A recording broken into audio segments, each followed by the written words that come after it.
briefing took 11 minutes. That was the part I remember thinking was strange. Not that we were going, not the classification level, not even the 3 escort destroyers that would trail us under cloak the entire way. 11 minutes. 40 years of silence, and the people who sent us had distilled it into 11 minutes of slides, and a handshake, and a remark about good weather for crossing. I sat in the back row with my notepad and wrote exactly one thing down. They do not expect us back. Worked intelligence postings for 16 years by then. I knew what an expendable mission looked like from the inside. My name is Marin Solt. I was the signals intelligence attaché aboard the diplomatic frigate Ian's Pale Covenant. And this is the true account of the day we transmitted. The Pale Covenant was not a warship.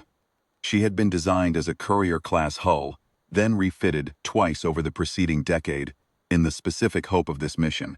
New transmission arrays along the spine, a sensor suite that cost more than the rest of the ship combined, and a crew of 31 that included 2 xenolinguists, a physicist and me.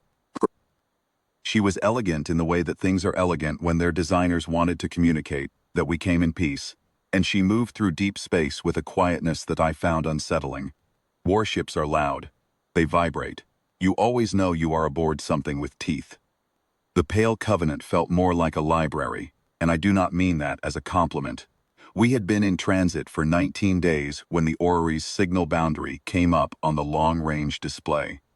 I had read everything available on the orrery. That took less time than you might expect, because very little was available. 40 years prior, an unmanned probe had crossed into the region of the Celevan Expanse where certain gravitational anomalies suggested a structure. Not a natural one. Probe had transmitted for 6 hours and then gone dark. Before it did, it sent back sensor imagery that nobody on the analysis team could fully account for. A lattice of interconnected nodes spanning approximately 3 light seconds, moving in slow rotation, drawing energy from the local star in a manner that violated no physics but that the physicist who reviewed it described, quietly and in writing, as useful. The orrery.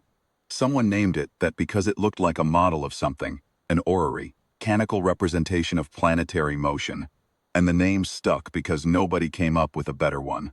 In 40 years, it had not responded to any signal, any probe, any transmission. It had simply been there rotating slowly, purposeful, silent. Our mission was to try once more. I was there to evaluate whatever came back, if anything came back. I remember the hour before the transmission.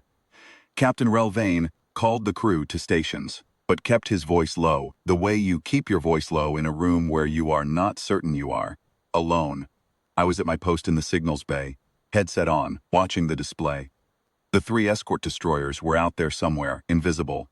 I knew their names, the Ashhold, the Ferric Pale, and the Keldron's Watch, and I found some comfort in that.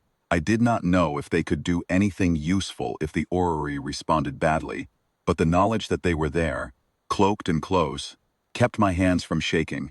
At our 340 station time, the Pale Covenant transmitted. It was a broad-spectrum signal. Everything the xenolinguistics team had designed over the prior decade, pressed and sent on 17 simultaneous frequencies. Mathematical constants, biological indicators. Record of human history reduced to its essential structure. It took 4 seconds to broadcast, then we waited. For 8 minutes, nothing. I watched the display. The lattice of the orrery turned slowly against the starfield, as it had been turning for 40 years, indifferent to the probe we had sent and the signals before it. And the long silence we had maintained since, then it began to read us. I am not sure there is a better word for it. Every system aboard the Pale Covenant lit simultaneously, not in the manner of a weapons lock, not with the alarm signatures I had spent 16 years learning to distinguish from routine interference. It was something else. The ship's computer logged it later as anomalous signal ingress across all channels, simultaneous non-hostile pattern, and that phrase, non-hostile pattern, tells you something about the limits of what a ship's computer can adequately describe. The orrery was going through us. The sensor suite, comms array, the atmospheric processors, the medical bay's diagnostic equipment, the personal terminals in every bunk, It was reading the crew's biometrics off the life support logs. It was reading our neural interface data from the bridge systems. It was reading the handwritten notes I had made in my notepad, not through any camera, because the notepad's trace metal composition apparently told it something I cannot explain. I sat at my station and felt complete physical certainty that something was looking at me the way I look at a document I have never seen before, and am trying to understand. Keyed my intercom. "Captain, it's examining us." "I know," Vane said. He sounded very calm. "Hold your posts, outside." The 3 escort destroyers decloaked. That was protocol. If the target entity began active engagement with the frigate, the escorts revealed themselves. The Ashhold and the Ferric Pale moved up to either side of us, and the Keldron's watch came up from below, all 3 of them settling into a slow protective formation around the Pale Covenant.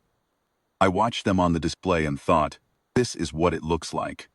3 warships materializing from nothing, slabs of armored hull with their weapons systems live and their engines, burning against the dark.